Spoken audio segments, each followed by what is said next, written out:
This is the Bay Area's news station.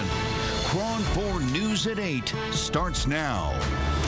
Now at 8. You could just see it. It was on a beeline course, dead straight toward this. Face to face with the full fury of nature. I honestly felt like it was just going to come and suck us up in there. You could just see it. It was just like brown, huge, never ending. In Oklahoma tonight, tornado survivors struggling to describe what they endured. I was hanging on for dear life. I really didn't think we were going to make it. Their stories coming up on KRON 4. Heartbreak and devastation in Oklahoma tonight in the wake of that deadly tornado. It hit yesterday, killing 24 people. 9 of those victims are children. Tonight, the mayor of Moore, Oklahoma says that he expects that number to stand. Right now, 60 people are still in the hospital. 237 others were injured. The damage is estimated at $1 billion. KRON 4's Grant Lotus is here tonight with the heart-wrenching first-hand accounts from the scene. Grant. Yeah, Pam, the stories of rescues and survival are harrowing. Evidence of a region that's been primarily wiped out, but will surely be back once again. It tried to open the door, it caved the door in. Once it ended, we of course got out and I looked, my car's gone. I cannot find it. When I got home, I realized that there's nothing left of my house. I heard the roar. I grabbed my dog and went and laid down, and here we are now. I mean, it's destroyed.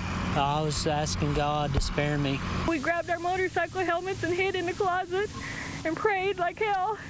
And luckily, the only rooms that were spared was the room we were in. Over at the school, you know, if you stop and think about it, we had a small area, a building that was completely devastated.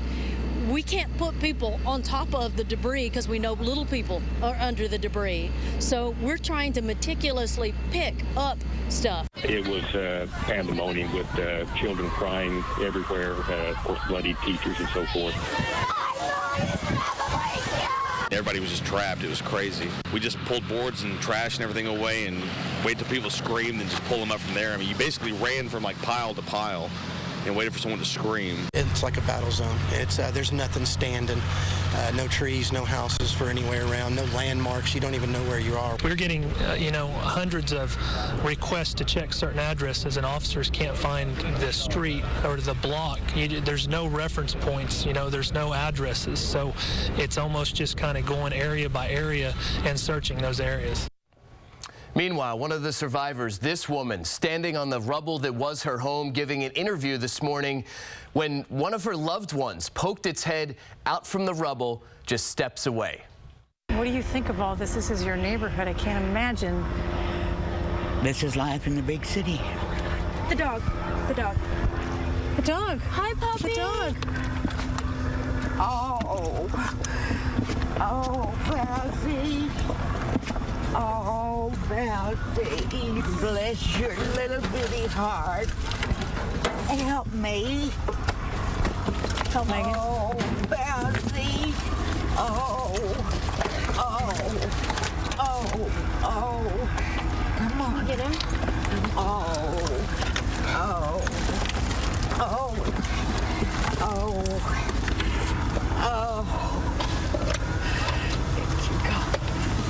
Well, I thought God just answered one prayer to let me be okay.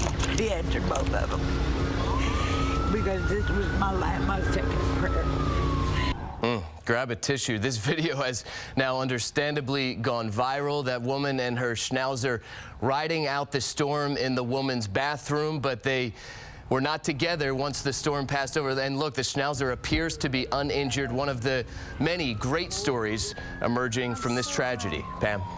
At noon tonight, Governor Jerry Brown deploying 6 specialists from California's urban search and rescue teams to assist in response and recovery efforts in Oklahoma. They include a specialist from the Fremont Fire Department and the Sacramento City Fire Department, as well as specialists from Los Angeles and Orange County.